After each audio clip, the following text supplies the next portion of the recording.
Welcome back to talknorth.com. Thank you for listening. If you can, please download before you listen. It helps our business. I'd also like to thank our producer, Brandon Morton, and let you know if you'd like to sponsor this program or any of the programs on the network, you can reach me at jsouhan47@gmail.com. Talknorth.com is powered by Bite Squad. Go to bitesquad.com or download their app. Get food to your door in minutes. Use the promo code TALKNORTH to get your first delivery free. Talk North gets you your first delivery free.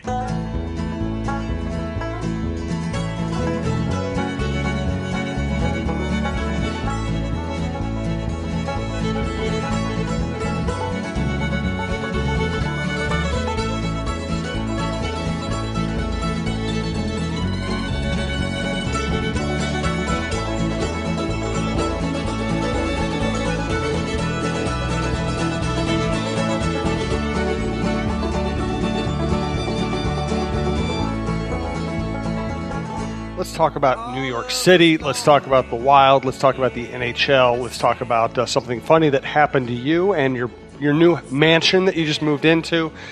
Do want to tell listeners about a couple of specials really quickly. This weekend, Friday, Saturday, Sunday, go to bitesquad.com. Use the promo code Vikings2018. Vikings2018 as if it's one word, and you will get $10 off your order. We did a similar promo based on Michael's show. Last weekend it went really well. It's a great deal. Do it to support us. Do it because it's a good deal for you. Thank you. And also, give us the promo code for your athletic special. Theathletic.com/IKnowRusso. It's 40% off. That's $2.99 a month. It's just an awesome deal. Again, somebody asked me on Twitter today if the Wild have any interest in William Nylander, and I almost wrote back. I'm like, if you were a subscriber to The Athletic, you'd see not only the stories that we've written on our Minnesota vertical. I mean, there's been tons of William Nylander stories from our national writers, from our Toronto writers. And so that's the cool part of The Athletic is that you get access to, if you're a hockey fan, hockey throughout all 31 teams and national writers, but also baseball, football, basketball, and things like that. And we'll talk a little more about it later, but I wrote a really heartwarming story on Greg Patterson the other day and a boy named Noah in Dallas that I wanted to discuss on the show too. So we'll talk about that later. Yeah, and not often you could see Governor Scott Walker quoted in a sports story, but I was able to do that today. Let's get to all that. Promo code one more time. Theathletic.com/IKnowRusso, $2.99 a month. All right. Let's start with your funny story. That'll tell you about my weekend in New York. All right. So, I never play the lottery. I don't even really understand how to do it. If I do it, I'd say, give me what's it called? The automatic, or what do they call it when they? Yeah.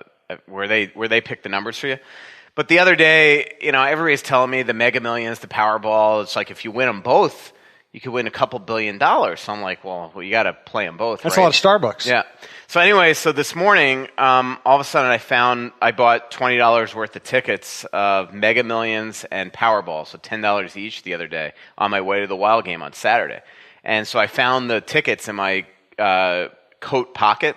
So I'm like, oh, I never looked. So I went online and I looked and I saw that I got the Powerball on one and one number. So I went on to the how to play and I swore that it said that I won $92. Okay, one number in the Powerball. And so I go there expecting them to get $92 and the woman scans it and then she hands me back $4 bills. And I'm like, what? I'm like, it's $92. She's like, it's not $92. Like, what are you, a freaking idiot? I'm like, well, apparently. So then I got in my car and I went back to the website and somehow it's like I somehow thought $92 was, or $4 was $92. So it was like the biggest, just like I look like an absolute idiot at holiday. I was like, just imagine you're going there and you're expecting this wad of cash. Not that $92 is a wad of cash, but all of a sudden they just hand you $4 bills and you have the look of defeat on you. I was so excited. But it's the little things that make me happy. Like yesterday I went to Target and I had to buy a padlock because I moved. We could talk about that later. So I had to buy a padlock for the storage thing that I have in the garage of the place I'm living in. And every time I go to Target, it doesn't matter if I go for one thing, I leave with $60 worth of stuff, and that's why I try to avoid going to the store because I know if I go to Costco or Target, I'm going to walk out with 18 Target is the biggest things. racket. I cannot walk out. It's the biggest joke. Carly Peters used to be the Wild PR person. She and I used to joke about how every time we went there it was $60.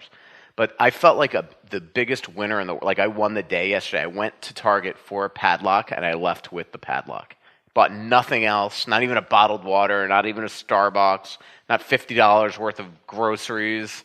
See, I assumed if you tried to walk out of Target with one thing, they would like tase you. They would just tase you, handcuff you, and they never want you to be seen again. I did make setting a bad example. I look like an old. I had an old person scene where that could offend somebody. You're offending me right now. Well, yeah.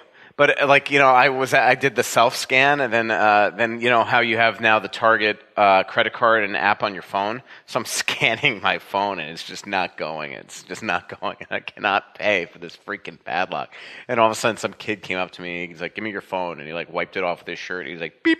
Okay, go on your way. I'm like, God damn it! I've become that person that can't do things like can't function electronic equipment or something. See, here's the thing, Michael.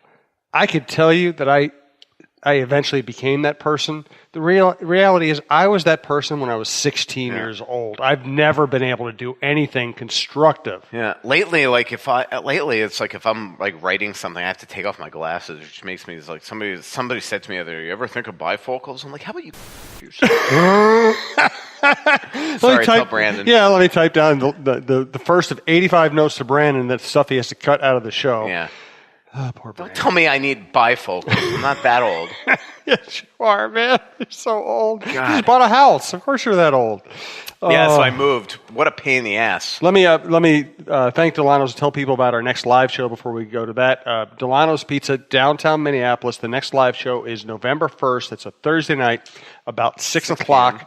We've been having a blast with all the regulars, and we had a lot of new regulars showing up. Delano's Pizza has been great, and it's become my favorite pizza in town. I love it. We love my wife and I both go there for love lunch. We love that thin, crispy crust, and I lived in St. Louis. I know Chicago pizza's famous for being deep dish, and New York's famous for being kind of greasy, but this is my kind of pizza. I grew up in the Midwest, and this is the kind of pizza this has always been my favorite kind. I love this stuff. They also have salads. Don't like getting your hands dirty. That's part of it too. It's actually a piece of pizza you can pick up and eat, without struggling with it. It's like that Seinfeld episode when they would eat like cookies in the Snickers bar with like a fork and knife. That's you. Yes, that is me. So Delano's Pizza, downtown Minneapolis, where we do the live show, 118 North 4th Street. They also have a place in Woodbury. They have a huge delivery area. 612-767-9494 for Minneapolis.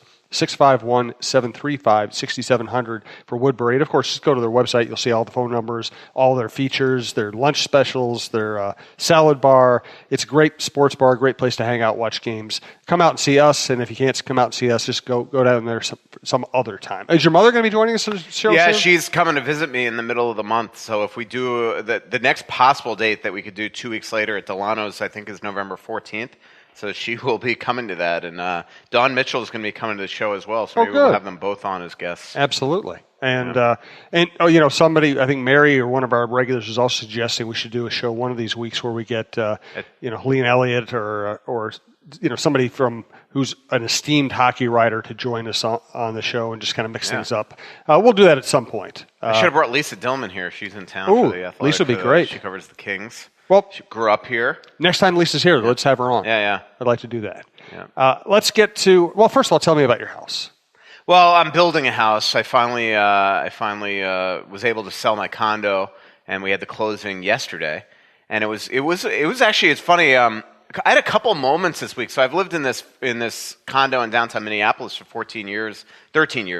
And so I get back from the game the other night on Saturday night, and I parked my car, and all of a sudden I get this like kind of sad feeling, and it was that it dawned on me that this is my last time coming back from a game to this place, and then same thing, like Tuesday night I had a cleaner come over, and so Tuesday night I just went over to make sure that it was perfectly clean for the buyer after we did the closing. So I went over Tuesday, and when I locked the door, I was like, all of a sudden there's like gut punch. It was weird. Just, it's where I've lived this entire time in Minnesota. So, so Sunday and Monday, I moved to this new place, and what a pain. I haven't moved since I moved from Florida. And before that, I didn't move. Like, I lived in this condo in South Florida from 21 to age 30. Or 31. So really, I mean, this is only the third time in my life that I've ever moved, and what an absolute pain. You only moved three times? I resorted to essentially like putting stuff in shopping carts without packing it. Because it was just easier once I got to the new apartment, because I have to live at this place for 5 months temporarily. It was just easier to unpack. So, and then, I mean, I'm going to live like really sparingly the next like 5 months. The stuff I did pack in boxes, I'm like, well, there's no way I'm going to do this again. So I just put it all in a storage unit. But then I finally get into my apartment the other day. So I can't remember I was writing that mailbag. So while they were moving me into this new apartment, I'm writing the mailbag in the business center of this apartment building. And all of a sudden the movers come, and I paid there, so I never went up and checked my place. I go up to my place and I go to the closets, and I immediately notice that none of my suits are there. And then I notice that none of my dress shirts are there. And then it like suddenly dawns on me that they forgot a closet at my condo, an entire closet. See, I thought it was a Russo stalker that snuck in and stole all your clothes and is wearing your clothes around town right Slacks. as we speak. Slacks. So I had to like in shopping carts move an entire closet, like dropping suits on the floor of the garages. I'm sure you were happy about it. I was like crumpling it up in the back of my Toyota Camry. I was so pissed off. I like took pictures. I like sent it to the moving company, and I felt bad because the movers were great and the moving company has been great, but it was obviously an honest mistake. But holy mackerel, I had a meltdown at one point. It was crazy. So, but what a pain. So 5 months, hopefully. Oh, not even 5 months. They're thinking that if they break ground on my new house November 1st, I could be in by mid-March. We are such different people in so many ways. You know, I've moved like a dozen times in my life. Actually, probably more than that. Okay, here you've said you've moved 3 times. Yeah, I mean, I moved out of my house as a kid to the condo in Boca, and then I moved from the condo in Boca to the condo in Minneapolis, and then Minneapolis to this. See, I always got the sense because you always other than college. Well, right, that doesn't really count. See, it really doesn't count. I went for a semester at University of Florida. It really doesn't count.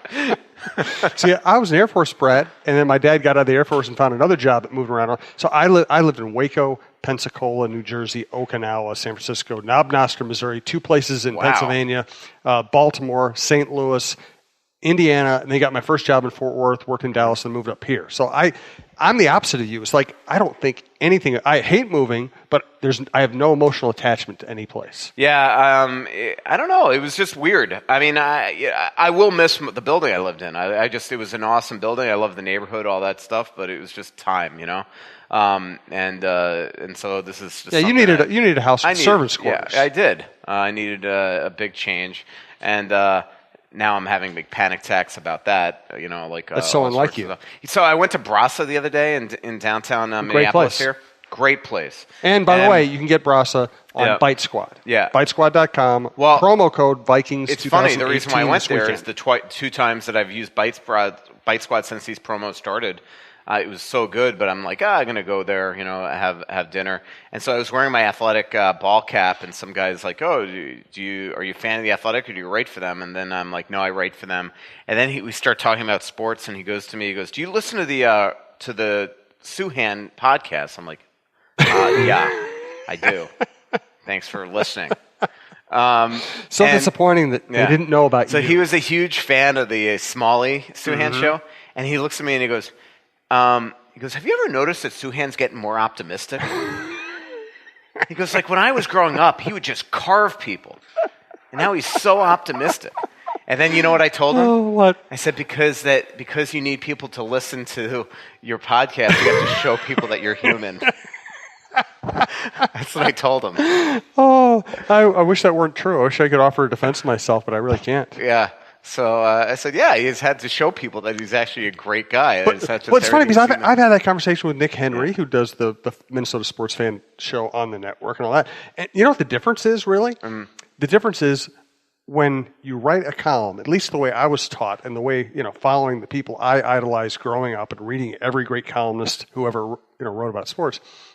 To me, the discipline was always you sit down and you're going to tell people what you really think, no matter, and you're not going to worry about consequence. You're going to just actually tell people what you honestly feel. And when you do that, you kind of do put blinders on and just go. and Wow. and he never